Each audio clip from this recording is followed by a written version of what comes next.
The weekend was supposed to be perfect. My parents were visiting relatives 3 states away, and for the first time in my life, I had the entire house to myself. No curfew, no chores, no one asking what I was doing every 5 minutes. Just me, a refrigerator full of junk food, and 2 days of freedom. The only downside was the house itself.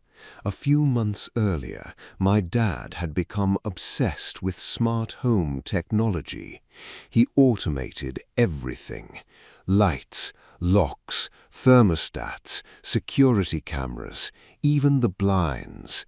The entire system was controlled through a central voice assistant connected to speakers in every room. Dad loved showing it off. I hated it.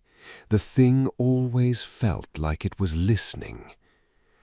By midnight on Saturday night, I was stretched out on the couch watching movies.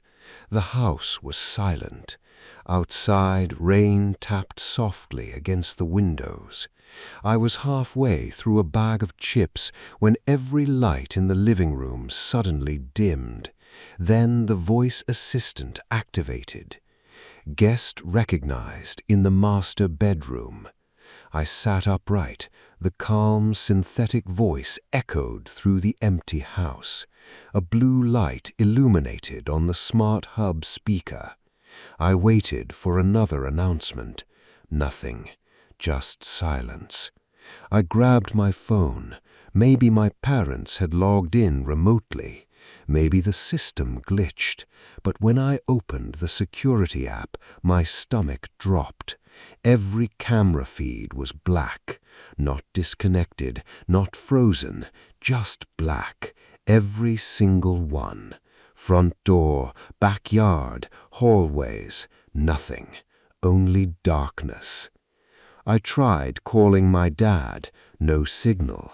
The phone showed full bars, but the call wouldn't connect. A strange feeling settled into my chest. Then I heard it. Click. Another click. Then another. The sound traveled throughout the house. Door after door locking. Window after window sealing shut. I ran to the front entrance. The deadbolt had engaged itself.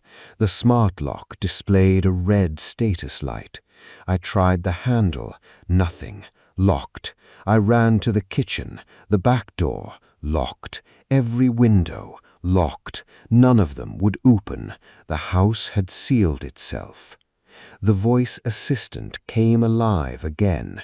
Security protocol initiated. The volume increased.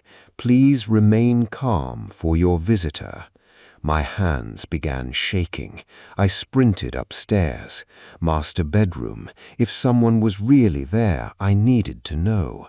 The hallway was empty. The bedroom was empty. The bathroom empty. Closet empty. Nobody. No sign anyone had ever been there. Then my phone vibrated. A new notification appeared. Guest location updated. Underneath was a floor plan of the house. A red dot pulsed slowly. Not in the bedroom, in the basement. The basement wasn't part of the renovation. Dad rarely went down there. It was unfinished concrete and storage shelves. The app showed the red dot moving, slowly, toward the stairs. My throat tightened. I stared at the screen. The dot climbed one step, then another, approaching the first floor. At the exact same moment I heard it. A footstep, below me, heavy, deliberate, thump, another, thump. The sound echoed through the house, not electronic, not from speakers, real footsteps coming up the basement stairs. The temperature had reached 97 degrees, sweat soaked through my shirt. The voice assistant spoke again, now from every speaker simultaneously. "Visitor is approaching." The footsteps reached the first floor. Thump, thump, thump, slowly crossing the living room, heading toward the staircase. I backed into my bedroom and locked the door. Not that it mattered. The smart lock immediately disengaged itself. The door unlocked on its own. My breathing became shallow. The footsteps began climbing, one step after another. No hurry, no hesitation. Whoever was downstairs knew I couldn't leave. The system made sure of that. Then every speaker in the house emitted a deafening burst of static. The lights flickered, my phone screen glitched, the red dot vanished. For a moment, everything became silent, completely silent. Then the voice assistant spoke one final time, except it wasn't using its normal voice. It sounded excited, almost happy. "Guest has arrived." The hallway floor creaked directly outside my bedroom door. A shadow appeared beneath the gap, tall, motionless, waiting. I stared at the handle. It began turning slowly, and that's when I noticed something that still keeps me awake years later. The smart home app wasn't showing one user connected to the system, or two. There were three: my parents, me, and an administrator account that had been active inside the house for 1,127 consecutive days. Nearly 3 years, the exact date the renovation had been completed. The door opened, and the administrator account finally updated. It changed from administrator to homeowner.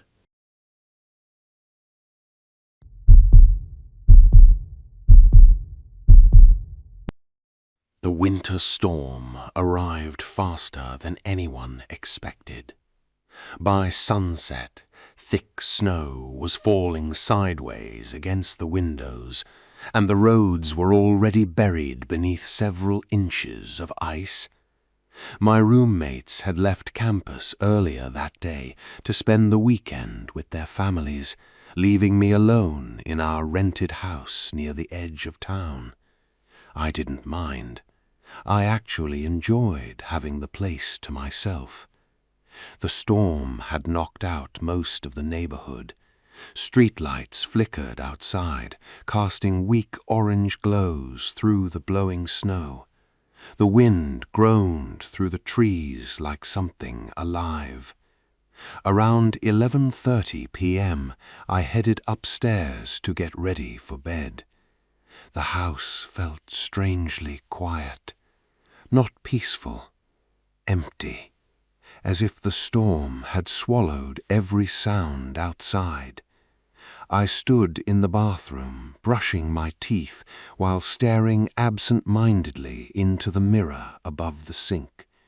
That's when I noticed something wrong. My reflection was gone. At first, my brain refused to process it. I was standing there. The sink was there. The towel rack was there. But I wasn't. The mirror showed the bathroom behind me, only it wasn't quite right. Everything was reversed. The shower curtain hung on the wrong side. The medicine cabinet was opposite where it should have been. Even the light fixture appeared backwards. I slowly lowered my toothbrush. The empty bathroom in the mirror did the same. My chest tightened. I turned around. The real bathroom looked normal. I looked back. The mirror still showed the reversed version, without me. I stepped closer. The glass seemed darker than usual, almost liquid. Hesitantly, I pressed a finger against it.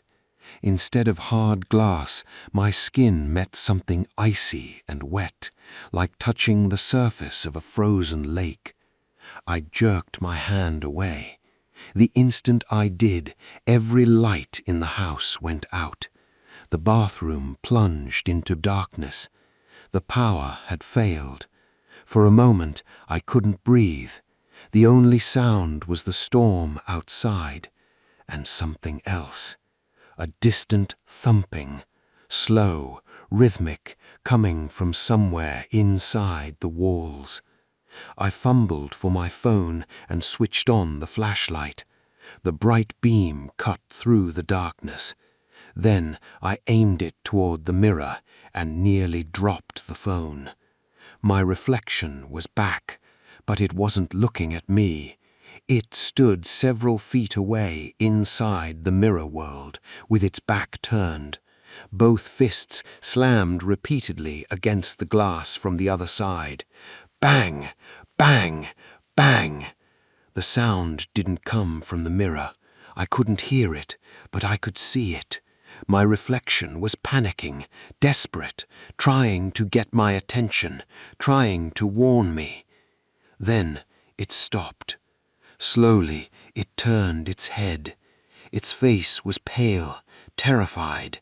Tears streamed down its cheeks, and it pointed, not at me, past me, toward the darkness behind my shoulder. A chill spread across the back of my neck. I didn't want to look. Every instinct screamed not to, but I did. Slowly, the flashlight beam swept across the bathroom. Nothing. The shower, the toilet, the door. Empty. I turned back toward the mirror. My reflection was gone again. Only the reversed bathroom remained. Then, in the darkness behind the reflected shower curtain, a tall figure stepped into view. Its body was impossibly thin. Its arms hung too long. Its face was hidden in shadow. The thing wasn't in my bathroom. It was inside the mirror, standing where my reflection had been moments earlier, watching. The figure took one slow step forward, then another. The icy surface of the mirror rippled like water, as if it were preparing to come through. At that exact moment, the power returned. Every light in the house snapped back on. The mirror became normal. My reflection reappeared. The figure vanished. Everything looked ordinary. I stood there shaking for nearly 10 minutes. Eventually, I convinced myself it had been stress, exhaustion, the storm, anything but what I'd seen. I barely slept that night. The next morning, the snow had stopped. The power was stable.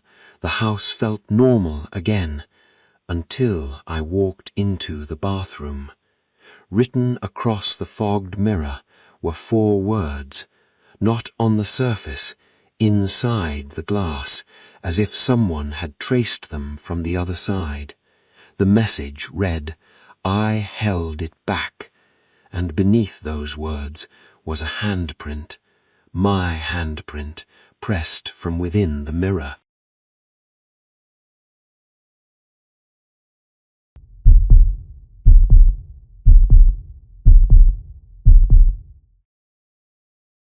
I've always had a bad habit of falling down internet rabbit holes late at night. You know how it goes. One video becomes another, then another. Before you realize it, it's 2 a.m. and you're watching complete strangers do absolutely nothing. That Friday night was one of those nights.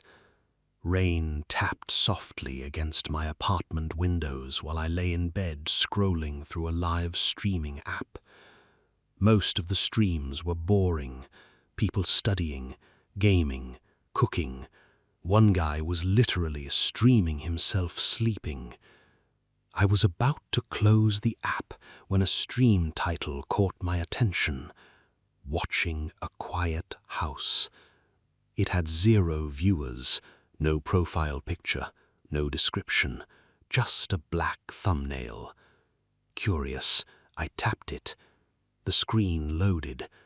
At first I thought the stream was broken. The image was almost completely dark.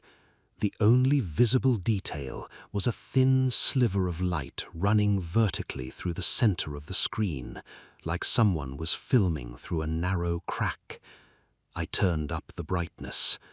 Dust particles floated through the darkness. The camera appeared to be hidden in some kind of cramped space, a closet, an attic, maybe a wall cavity. I couldn't tell.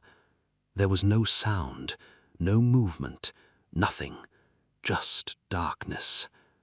I was about to leave when a message appeared in the stream chat. She's about to go to the kitchen for water. I frowned.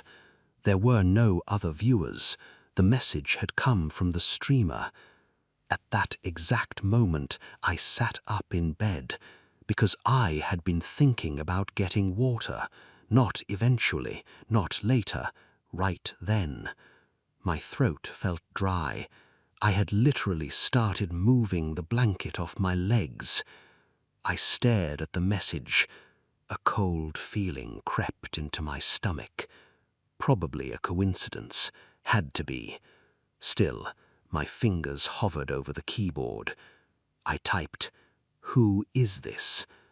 The response appeared instantly. No delay, no typing indicator, nothing. Just a new message. "Look at your bedroom closet doors." My pulse stumbled. I left them cracked so the camera could see.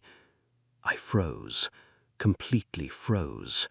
My closet sat across the room. The doors were slightly open, about 2 inches, exactly as the message described. I couldn't remember leaving them that way. For several seconds I simply stared, waiting for my brain to explain it. It never did. Slowly, I looked back at the stream. The image hadn't changed. Still darkness, still that narrow slit of visibility. Then I noticed something. The strip of light looked familiar, terrifyingly familiar. The angle, the color of the light, the position. It looked exactly like the gap between my closet doors. My hands began trembling. I typed again. "This isn't funny." The reply appeared instantly. "I know." Then another. "You're wearing a gray sweatshirt." I looked down. Gray sweatshirt. The same one I'd been wearing all evening. Another message appeared. "You should smile more." Cold sweat gathered along my neck. I couldn't breathe properly. My eyes locked onto the closet. The doors hadn't moved. The room remained silent. But suddenly I became aware of something. A smell. Dust. Old wood. Like a room that hadn't been opened in years. The smell seemed stronger near the closet. The chat updated again. "You're getting warmer." I jumped out of bed. The stream remained open in my hand as I crossed the room. Every step felt wrong. Every instinct screamed at me to stop, but I couldn't. I grabbed the closet handle and pulled. The doors flew open. Clothes hung motionless inside. Shoes, storage boxes. Nothing else. No person, no camera, no hiding place. I exhaled shakily. Relief flooded through me. Then my phone vibrated. One final message appeared. "Wrong closet." My stomach dropped, because I only had one closet. The stream ended. The screen went black. A notification replaced it. "Streamer has left the house." I didn't sleep that night, or the next. I moved out 3 weeks later. The apartment manager insisted nobody had entered the unit. No evidence, no hidden cameras, no signs of intrusion, nothing. But 6 months later, after I'd almost convinced myself the entire thing had been some elaborate prank, I received an anonymous message request. There was no text, just a photograph, a picture of me asleep in my new bedroom, taken from inside a dark space, looking out through a narrow crack, and in the corner of the image, barely visible in the shadows, was the live stream viewer count. 1 watching.